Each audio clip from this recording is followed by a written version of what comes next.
Hello बच्चों, कैसे हो। देखिए केमिस्ट्री का यूपी बोर्ड का पेपर हो चुका है और आज जानेंगे हम उसका सॉल्यूशन। ये हमारा जो मेरे साथ पेपर है नो 347 DZ इसका कोड है और ये डिस्ट्रिक्ट रामपुर में 2026 में पेपर आया हुआ है।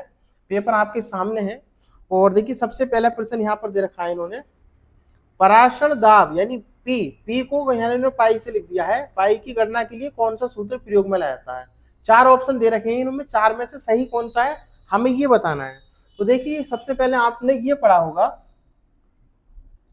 पीवी बराबर RT।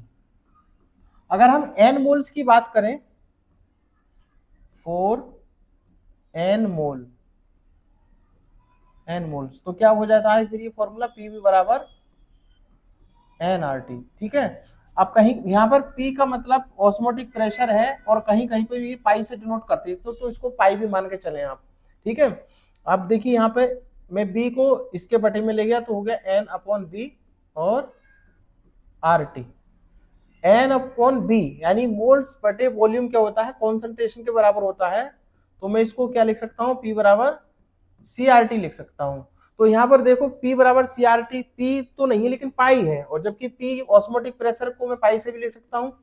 तो पाई बराबर क्या आ गया, CRT। तो अगर हम बात करें पहले आंसर ऑप्शन की तो हमारा ऑप्शन क्या हो जाता, 1 पहला वाला ऑप्शन क्या है, बिल्कुल सही है। ठीक है।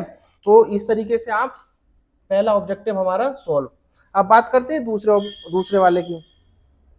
तो दूसरा वाला देखिए ब्लैक कलर चला के देखते हैं। यहाँ पर पूछ रहा है एक कॉम्प्लेक्स दे रखा है हमारे पास K3CO C2O4 का होल थ्राइज में CO की उप सहसंयोजन संख्या यानी कोऑर्डिनेशन नंबर पूछा है।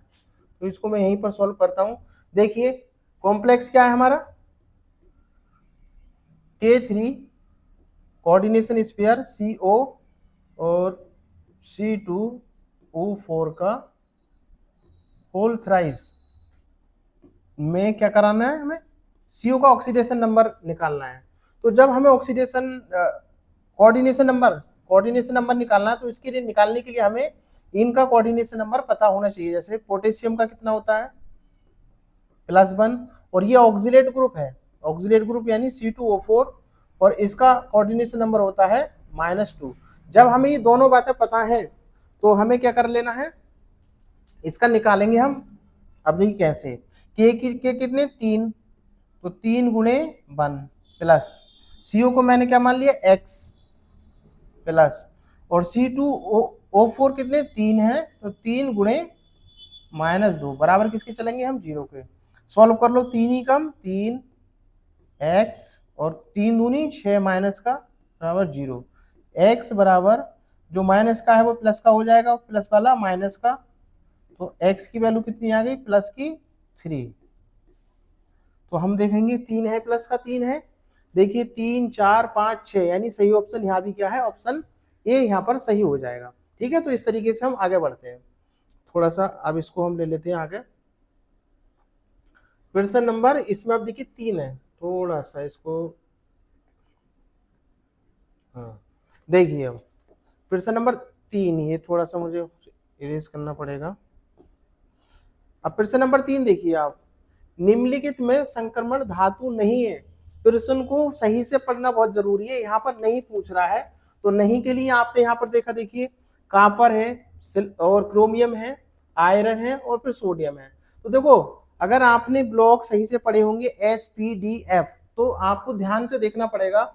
ये कॉपर क्रोमियम आयरन ये डी ब्लॉक के तत्व हैं जिनको हम संक्रमण तत्व भी बोलते हैं। केवल इसमें सोडियम ऐसा है, ये वाला जो आप देख रहे हैं, ये जो सोडियम ऐसा है जो कि क्या है, S ब्लॉक का है। कहाँ का है, S ब्लॉक का, और हमसे यही पूछ रहा है तो इसलिए सही जवाब हमारा क्या हो जाएगा, सोडियम हो जाएगा, ऑप्शन 4 हो जाएगा। तो इस तरीके से एक नंबर हमारा यहाँ भी पूरा हो जाता है। ठीक है। नेक्स्ट क्वेश्चन पे बढ़ते हैं हम। निम्नलिखित में कौन एल्डिहाइड है। यहाँ पर 4 कंपाउंड दे रखे हैं। अगर आपने थोड़ा सा इनके फंक्शनल ग्रुप के बारे में पढ़ा होगा तो उसमें हम ये जानते हैं। देखिए पहले क्वेश्चन देख लेते हैं। पहला ऑप्शन क्या है, पहला ऑप्शन है CH3CHO, ये ठीक है। इसको चाहें तो हम ऐसे भी लिख देंगे CH3CHO, जो कि क्या है, एक एसिटाल्डिहाइड है। क्या है, एसिटिल्डिहाइड, ठीक है, एसिटिल्डिहाइड है। एल्डिहाइड ही पूछ रहा है ना, तो ऑप्शन हमारा पहला ही क्या है, सही जवाब है। दूसरा अगर आप चेक करना चाहते हो तो देखो, ये इथाइल ग्रुप, ये मिथाइल, और बीच में क्या है, CO, यानी एथिल मेथिल कीटोन हो गया। यहाँ पर भी देखो, ये इथाइल ग्रुप और ये इथाइल ग्रुप, और यहाँ पे बीच में CO, तो ये भी कीटोन हो गया, और ये तो एसीटोन है ही। तो पहला ऑप्शन बिल्कुल सही हो जाता है, 1 नंबर हमारा यहाँ भी कंप्लीट हो जाता है। अगला प्रश्न देखते हैं अब। अगला प्रश्न है, निम्न प्राथमिक द्वितीयक तृतीयक एमिनो में विभेद किस परीक्षण से किया जाता है? 4 इसमें टेस्ट है, ब्रेडी टेस्ट है, टोलेन परीक्षण है, हिंसबर्ग परीक्षण है, और लुकास परीक्षण है। तो देखिए, टोलेन तो ये जो हमारे एल्डिहाइड होते हैं, या फिर जो हम पढ़ाते हैं कार्बोहाइड्रेट, तो वहां पे इसका टेस्ट होता है। लेकिन यहाँ पर बात करें तो ये हिंसबर्ग टेस्ट जो है, ऑप्शन डी, ऑप्शन सी, ये हिंसबर्ग परीक्षण का प्रयोग प्राथमिक द्वितीयक और तृतीयक एमिनो के पहचान में किया जाता है। तो ऑप्शन सी हमारा यहाँ पर सही हो जाता है। ठीक है, थोड़ा सा और आगे बढ़ते हैं। अब ये आया है, देखिए, विटामिन से, किस चीज से आया है ये आया है विटामिन से। अब देखिए, विटामिन के इसमें यहाँ पर क्या कर रहा है, इसने कॉलम 1 को कॉलम 2 से यहाँ पे मिलान करने के लिए बोला है। तो कैसे मिलाएंगे, देखिए, vitamin A, B1, C, K और B12 है। तो सबसे जो आसान पता हो, सबसे पहले हमें वहां से शुरू करना चाहिए। ऑब्जेक्टिव में मिलान अगर आए तो बहुत फ्री के नंबर होते हैं। यहाँ पर देखिए, सबको पता होता है विटामिन C के बारे में। तो विटामिन C को ढूंढो, किससे? विटामिन C से क्या होता है, स्कर्वी होता है। तो हमने C को किससे मिला दिया, E से। अब देखो, C को E से, तो अब और देख लेते हैं। विटामिन K रक्त का थक्के जमने में हेल्प करती है, तो D का क्या है, A, यानी D का A देख लेते हैं। देखो, D का एक इसमें है, इसमें नहीं है, ये कट जाएगा, तो इसमें नहीं है, ये भी कट जाएगा, सिर्फ ये और ये बचा। और मिलाते हैं। देखिए, विटामिन B1 क्या होता है, B1 से होता है बेरी बेरी, तो B का क्या होगा, B का C सिर्फ, अच्छा, ये दोनों में कॉमन है, अभी नहीं मिलेगा। विटामिन A से क्या होती है, ब्लाइंडनेस, यानी A का है A का B केवल इसमें ही है, तो इस तरीके से मिल जाएगा। और B12 से क्या हो जाएगा हमारा, ये हो जाएगा प्रणासी, इसको एनीमिया बोलते हैं। तो ऑप्शन बी हमारा इसमें सही जवाब ऑप्शन बी हो जाएगा। इस तरीके से ऑब्जेक्टिव सवाल हमारे क्या हो जाते हैं, पूरे हो जाते हैं। बहुत आसान सा सवाल है और आराम से कर लेंगे हम। इसमें हम आगे बढ़ते हैं थोड़ा सा।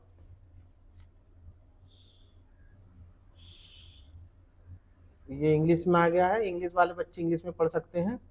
अब देखो, थोड़ा थोड़ा सा मैं बता दूं, बाकी तो आप थोड़ा सा डीप में जब हम पढ़ाएंगे इसको तो समझ लेना।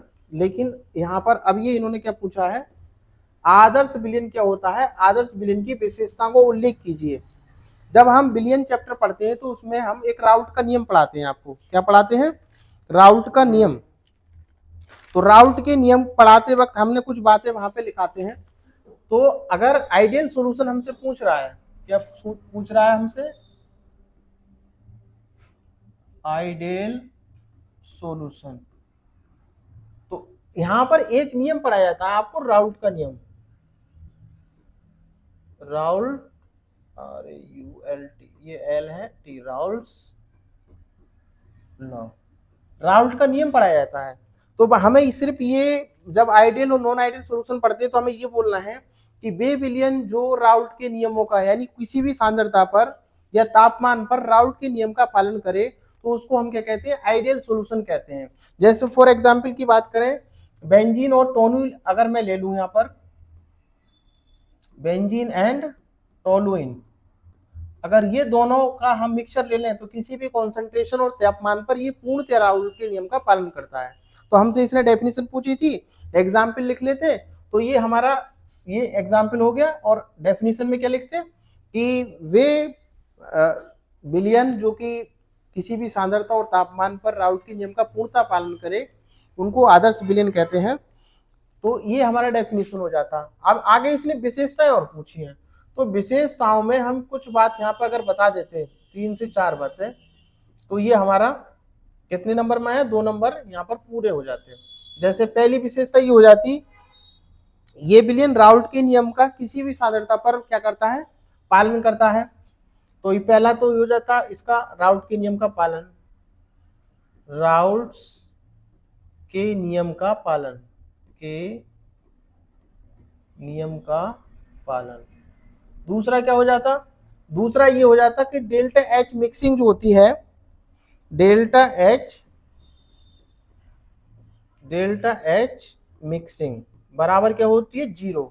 शॉर्ट में बता रहा हूं मैं। और एक डेल्टा बी मिक्सिंग क्या होती है, ये भी 0 होती है, क्योंकि वॉल्यूम में भी कोई चेंज नहीं आता।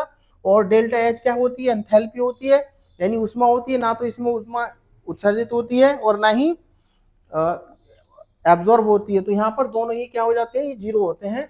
तो ये हमारी क्या हो जाती है, विशेषताएं हो जाती हैं। तो अगर हम ये 3 विशेषताएं विद एग्जाम्पल लिख देते तो इस तरीके से हमारा ये क्या हो जाता, पूरा हो जाता। ठीक है, अब आगे बढ़ते हैं हम, थोड़ा सा आगे बढ़ लेते हैं, इसको मिटा लेता हूं मैं। अगला प्रश्न देखिए आप, अगला प्रश्न क्या है, संक्रमण धातुओं कुछ अपवादों को छोड़कर अति कठोर और वाष्पशील होती है। ये भी 2 नंबर में पूछा है। तो संक्रमण तत्वों के मतलब ट्रांजिशन एलिमेंट, यानी जो हमारा डी ब्लॉक है,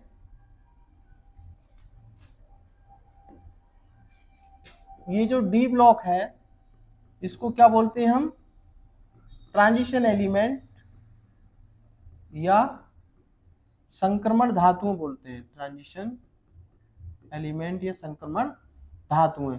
इसने ये पूछा कुछ अपवादों को छोड़ दो, जैसे कि कुछ अपवाद में जिंक आ जाएगा और बाकी केसेस में ये अति कठोर होते हैं। हमें 2 का जवाब देना है कि भाई अति कठोर क्यों होते हैं, अति कठोर क्यों होते हैं और अल्प वाष्पशील क्यों होते हैं, अल्प वाष्पशील।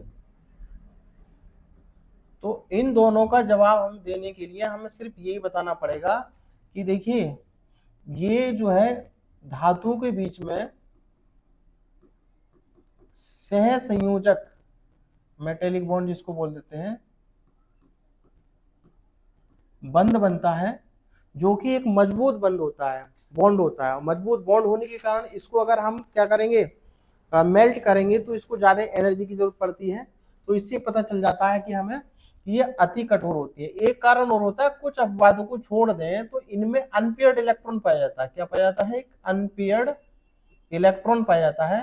तो अनपेयर्ड इलेक्ट्रॉन होने के कारण ये जो बॉन्ड बनती है बहुत मजबूत बनती है, इसलिए होता है। और अल्प वाष्पशील का भी यही कारण है। तो हमें इस तरीके से इसका जवाब दे देना है। थोड़ा सा बंद क्यों हो गया भाई, आ गया, ठीक है। अब देखो इसमें एक चीज और मैं बताता हूँ बहुत अच्छी से, यहाँ पर इसको मिटा लेते हैं पहले।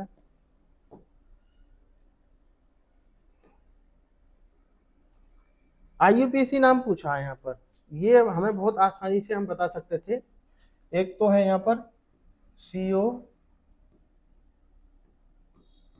EN का होल ट्वाइस ClBr, ये हमारा कंपाउंड है। और बाहर क्या लग रहा है, NO3। इसका IUPAC नाम, ये एक इनऑर्गेनिक कंपाउंड है और इसका IUPAC नाम पूछा है हमसे। तो अगर देखें तो ये इस तरीके से देखिए, इस पर प्लस चार्ज और इस पर माइनस चार्ज होगा। अगर हम इसके नाम की बात करें तो नाम कैसे देंगे हम, क्योंकि इसमें देखिए ये ऑर्गेनिक इथाइलिन डाइमीन आ गया, ऑर्गेनिक आ गया है। तो इसके लिए रूल हम बताते हैं, रूल जब हम बताएंगे तो बताएंगे, फिलहाल इसका नाम देख लो इस समय। तो ये है क्लोरो, ये है ब्रोमो। तो पहले बी आता है, बी आता है, तो इसलिए मैं लिखूंगा क्या, ब्रोमो। अकेला है तो इसलिए ब्रोमो, और फिर सी आता है तो क्लोरो, ब्रोमो क्लोरो। उसके बाद में देखिए 2 है, तो 2 के लिए, और जब कंपाउंड ऑर्गेनिक हो तो क्या लगाते हैं हम, बिस।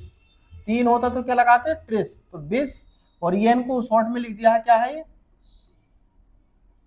Ethylene diamine. ठीक है, तो ये हमारा ये कंप्लीट हो गया। उसके बाद क्या है, कोबाल्ट। सेंट्रल मेटल क्या है, कोबाल्ट। और सेंट्रल मेटल की ऑक्सीडेशन स्टेट और चाहिए हमें, तो पहले मैं इसको नाम ही लिख देता हूं, कोबाल्ट। और ऑक्सीडेशन स्टेट कितनी है, 3rd आएगी, अभी निकाल के दिखाते हैं। और बाहर क्या है, नाइट्रेट। तो ये इसका नाम आ गया। अब आप कहोगे कि सर ये हमें ये पता नहीं चल रहा है ऑक्सीडेशन स्टेट, तो मैं इसको निकाल के दिखाता हूं। अगर हमें CO का ऑक्सीडेशन स्टेट निकालना है तो मैंने CO का X मान लिया। इथाइलिन एमीन क्या है, ये ऑर्गेनिक कंपाउंड, तो ये 0 होगा। चाहे तो मैं वैसे लिख देता हूं, रुको जरा सही से समझ लेते हैं। CO को मैंने X माना प्लस 2 गुणे 0 कर दिया क्योंकि ये 0 है, प्लस Cl का कितना होता है -1, प्लस Br का कितना होता है -1, ठीक। और NO3 का कितना होता है, NO3 का भी -1 होता है, और बराबर किसके हम चलेंगे 0 के, ठीक। अब इसको सोल्व कर लेते हैं। x प्लस ये तो 0 हो गया पूरा, ये कितना आया -1, तो इस प्लस को हटा लेते हैं फिलहाल। ये कितना है -1, और ये भी अगला भी कितना -1, और फिर अगला भी कितना -1 बराबर 0, यानी x -3 बराबर 0, क्योंकि तीनों जुड़ जाएंगे माइनस माइनस के। जब हम 0 हटाएंगे तो x बराबर कितना आया प्लस का 3, यानी कितना है 3 प्लस का, यानी थर्ड बोलेंगे इसको, तो इसलिए मैंने यहाँ पर थर्ड ऑक्सीडेशन स्टेट इसकी लिखी हुई है। यहाँ पर दोबारा देख लें एक बार, पहले ब्रोमो फिर क्लोरो, यानी ब्रोमो क्लोरो, 2 के लिए विष, और EN का मतलब इथाइलिन डाइएमीन कोबाल्ट, और थर्ड ऑक्सीडेशन स्टेट है और नाइट्रेट बाहर है, तो इस तरीके से इसका नाम हो जाएगा, ठीक है। अब मैं दूसरा देता हूं आपको, अब दूसरा कंपाउंड देखते हैं हम इसमें।